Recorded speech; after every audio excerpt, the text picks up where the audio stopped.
What's up guys, Antoine here at DPR. I'm happy to introduce finally the CYPRESS paint. If you're ready, let's jump right into that.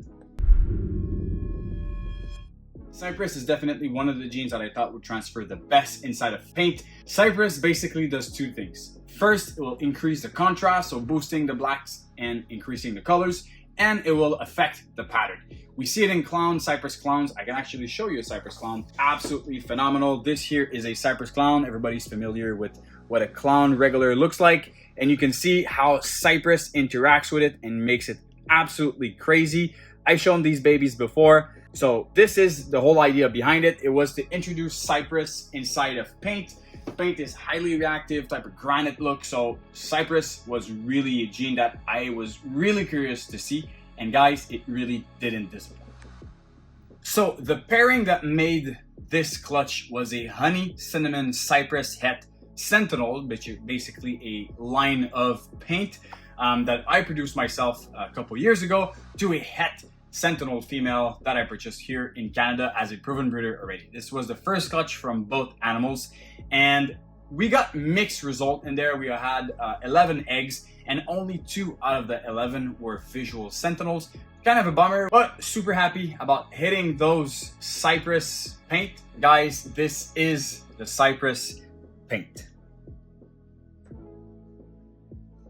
So if you notice, there is one single problem about this animal. There's actually 2 problems about this animal, and if I can show it to you better, this snake doesn't have any eyes. So this is a huge bummer because this animal looks absolutely phenomenal. The CYPRESS did the craziest interaction inside of paint, and I am absolutely ecstatic of how well this combo reacted. You really have that the CYPRESS is boosting the paint colors, that highlighted black around the dorsal, and those sides are a little spread out and really made them super busy and crisp. This is better than what I would imagine this combo to look like. Super thrilled, but this animal doesn't have eyes. There's a few things that could potentially create that anomaly in the animal. Basically, as far as the health of the snake, this specific snake right here would probably not be too bothered by it. It's the same way as, a blind person would still be able to live just fine. They still have their heat pits. This animal already has eaten for me by its own, no assist feeding whatsoever. He figured it out by himself. Still has the tongue flickering, so he can still smell the air, taste the air, basically. So this animal, without the eyes, he's still able to figure his way around food and wouldn't probably have any problems to feed. In the wild, there's some wild occurrences of animals with one eye, not necessarily 2 eyes, because this is more of a handicap. So for predators and whatnot, it's really when you have an animal with 1 eye or 2 eyes that you really see how they react to a potential threat or something. The eyes of snakes are actually super useful, even though sometimes we can not really see them as the animals with the best sight. So what's causing an animal not to have eyes? There's few possible scenarios. There's not a lot of studies that were made. I tried to do some research on what could potentially lead to that. Usually it is coming from an earlier embryonic development issue that will create the deformity of not carrying eyes. This anomaly is called anophthalmia, which is basically the lack of eyes. Can be only one, or a dual anophthalmia with the lack of 2 eyes. Or there's some theories that it could potentially be something genetic. I've spoken with different breeders that might have had some evidences that some eye genetic issues would be something that could be carried on through generations. So something like a pathological disease, which is a possibility.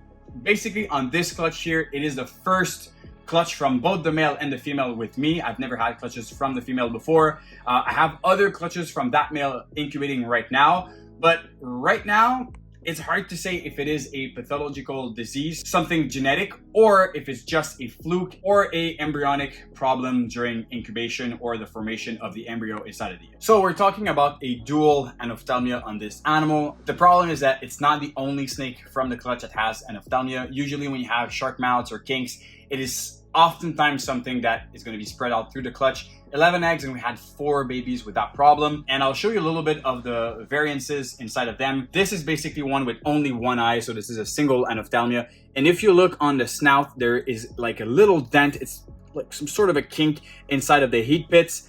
You have it on this one.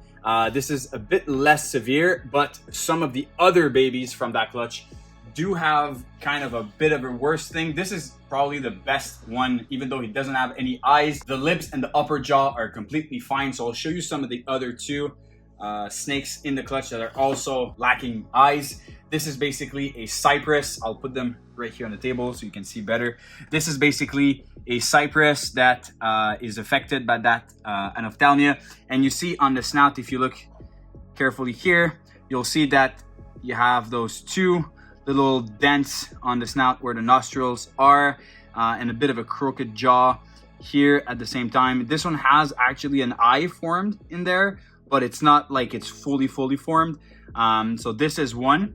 And then the other one, which is also sad because it is the other visual sentinel of the clutch. This is a honey sentinel, which I haven't seen made yet. So it could be a world first, but really unfortunate. This animal, still same scenario. And you have basically that lack of eyes on the 2 sides, and you have a little bit of a dent here on the snout as well. Very unfortunate that we had 4 snakes inside of that clutch with that issue. As far as that, none of those babies will be for sale, just because I want to make sure that it is, you know, no problem as far as the genetics. We'll have more details, more informations, because we have 2 more clutches from that male in incubation right now, also to make CYPRESS paint. We have him, the father, which was a honey cinnamon CYPRESS het paint, to a yellow belly het and a Enshi yellow belly het.